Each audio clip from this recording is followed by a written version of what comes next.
Oke, kita bertemu lagi dalam tutorial microcontroller khususnya Arduino. Jadi program yang kita gunakan yang sangat mudah digunakan adalah Flowcode APR. Sekarang kita coba membuat 7 segmen ya, rangkaian 7 segmen. Kita mencoba menampilkan angka di 7 segmen. Kita pilih microcontroller yang kita pakai adalah Arduino Nano, dan ini adalah rangkaian 7 segmen. 7 segmen yang saya gunakan adalah Common Anode.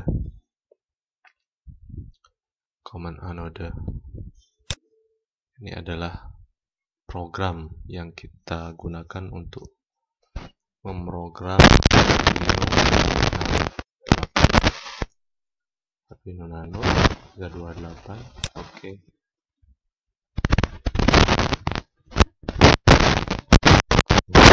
Kita lakukan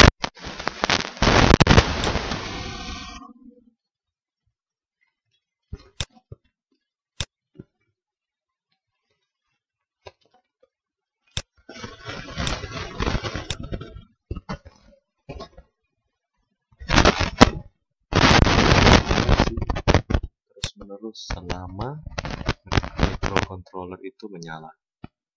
Jadi terus dari awal sampai selesai, kemudian ngulang lagi dari awal sampai selesai, begitu terus seterusnya selama mikro itu menyala. Oke, sekarang kita mulai. Ini adalah rangkaian 7 segmen. Yang saya gunakan adalah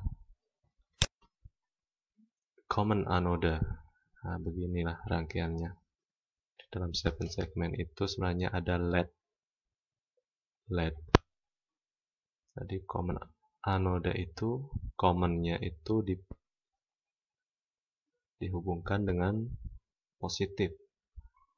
Berarti data yang masuk di sini biar LED-nya bisa menyala adalah low atau 0. Oke. Nah, di sini adalah segmen A, B, C, D, E, F, G. Segmen A, B, C, D, E, F, G. Sini segmen A, B, C, D, E, F, G. Kita hubungkan A dengan port data 6 di Arduino. Terus 5, 4, 3, 2, 0, 1. Oke, sekarang kita ikuti rangkaian tersebut. Di sini adalah 7 segmen. Kita atur konektivitasnya. Tadi A, commonnya kita bisa milih port B0, atau nanti di dalam rangkaian ini kita bisa kasih positif. Ini positif bisa, atau kita kasih port B0. Port B0 itu di mana sih?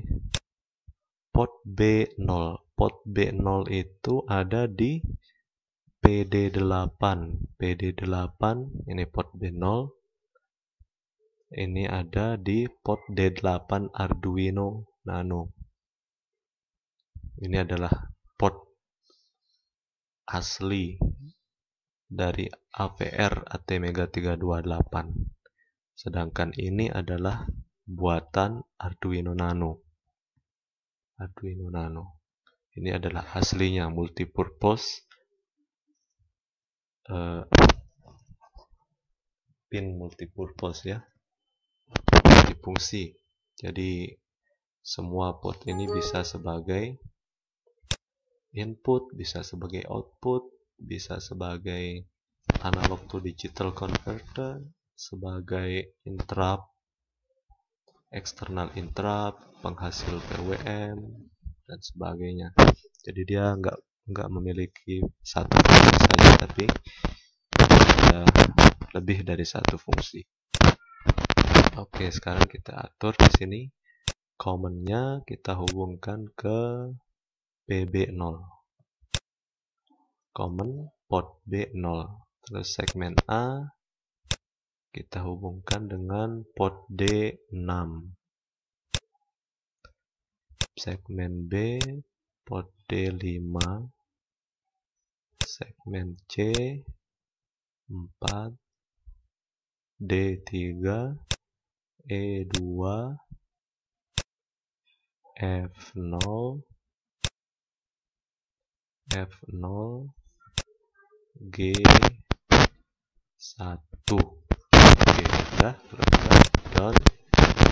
Sekarang kita masukkan fungsi yang sudah disediakan oleh flowcode APR. Di sini kita masukkan ke dalam loop ini, biar selama dia menyala dia terus mengeksekusi perintah untuk menampilkan angka di sini. Ini adalah fungsi let 7 segment yang sudah disediakan oleh aplikasi ini. Sekarang kita mau menampilkan angka 1 ya, contoh. Ini decimal point byte ini adalah untuk menampilkan titik atau enggak. Kalau ingin menampilkan titik, tulis di sini angka lebih dari 0, 1, 2 atau berapa. Kalau tidak ya 0 aja, kalau tidak ditampilkan. Nah, sekarang kita coba tes simulasi. Nah, ini akan menampilkan angka 1. Coba kita menampilkan angka 2 misalkan. Angka 2. Oke. Kita tes dulu di simulasi sini 2.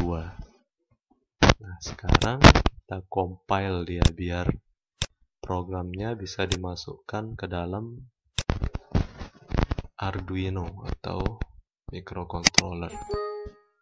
Kita replace. Nah, compile creation successful. Return kode 0, ini artinya nggak ada error ya. Berhasil berarti di compile. Kemudian kita masukkan di sini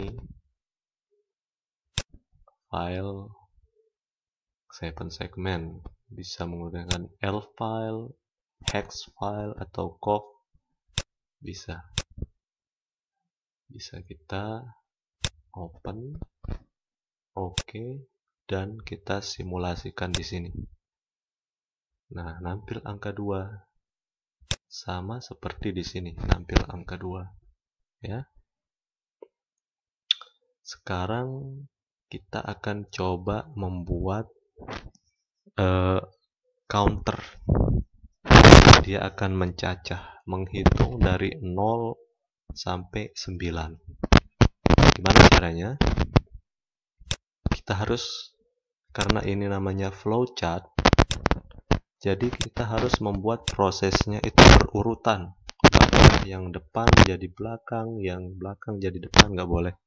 Jadi harus berurutan. Itu adalah aturan wajib untuk pemrograman.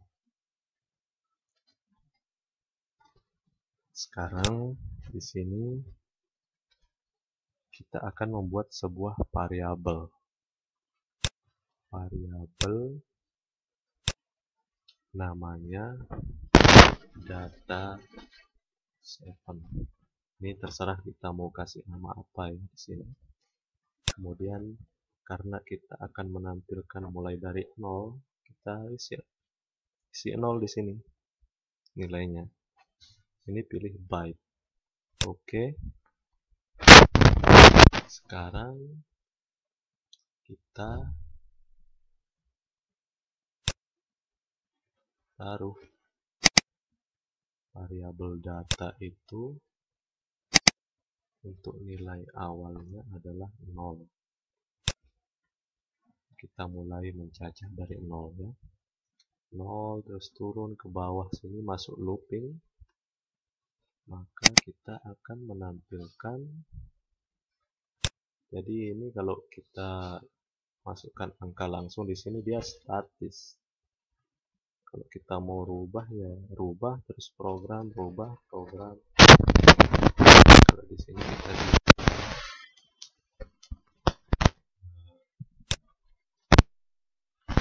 menampilkan yang ada di variabel.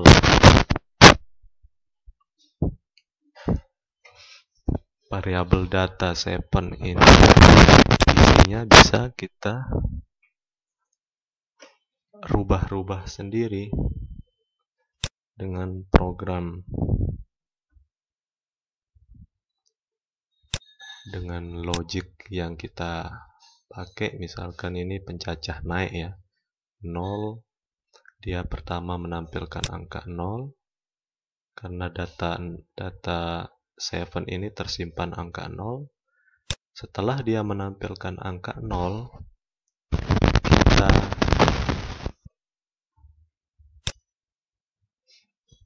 naikkan, kita isi ulang data 7 ini dengan data baru.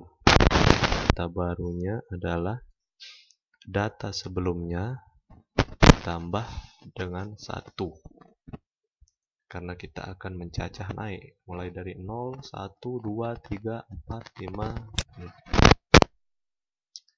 Nah, ini dia menampilkan angka 0, terus kita naikkan datanya menjadi 1. Ya, kelihatan nyalanya, delay 1 detik aja. Sampai sini sudah habis prosesnya. Karena ini ditaruh di dalam loop, dia akan ngulang dari awal. Nah, data yang terakhir dirubah adalah nilainya 1. Berarti yang ditampilkan terbaru adalah 1. Jadi lewat di sini akan diulang 3, 4 dan seterusnya sampai ya yang kita mau. Nah, saya ingin dia akan nampil sampai 9, kemudian 0 lagi. Kita akan menggunakan decision untuk membatasi pencacahan. Nah, decision ini jika isi dari variabel data ini sama dengan 10, dia sudah menampilkan angka 9. Setelah angka 9, angka 10 kan? Nggak mungkin kita menampilkan angka 10 cuma 1 digit, sedangkan angka 10 itu 2 digit. Maka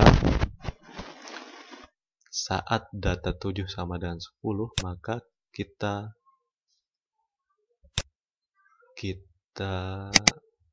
kembalikan lagi nilai data 7 ini menjadi 0. Data 7 sama dengan 0. Kita isi data 7 ini dengan 0 lagi. Setelah dia menampilkan angka 9, kemudian dia cacah naik ke 10. Karena 10 2 digit, nggak mungkin ditampilkan di 1 digit. Nah, kita kembalikan dia jadi 0 lagi. Jadi 1, 2, sampai 9, 0 lagi. 1, 2, sampai 9, 0 lagi. Kita coba.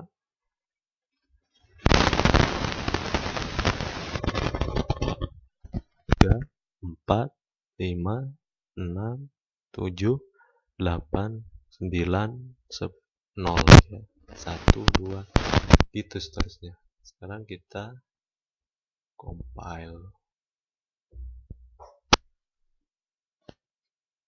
Oke, return kode sama dengan 0, compile berhasil, ada error. Kemudian kita play lagi, kita simulasikan di sini. 0, 1, 2, 3, agak lambat ya. namanya simulasi. Kalau sudah di upload ke realnya ya nggak selambat ini. Dia akan berubah selama seperti yang kita setting delaynya satu detik ya. Nah, setiap 1 detik angkanya akan berubah. Sini kita lihat dia counting up. 6, 7, 8, 9, kemudian 0 lagi. Oke, mungkin itu aja yang bisa saya bagi hari ini. Semoga bermanfaat. Ini cocok dipakai untuk belajar oleh pemula ya, pemula. Tapi ini softwarenya sebenarnya software berbayar. Saya dapat cracknya ya, biar bisa dipakai full. Oke, terima kasih. Kita tunggu tutorial selanjutnya. Jangan lupa subscribe untuk update video selanjutnya. Mungkin video bukan hanya video pemrograman saja, dan mungkin ada video yang lain juga yang menarik. Oke, terima kasih. Selamat menonton. Semoga bermanfaat.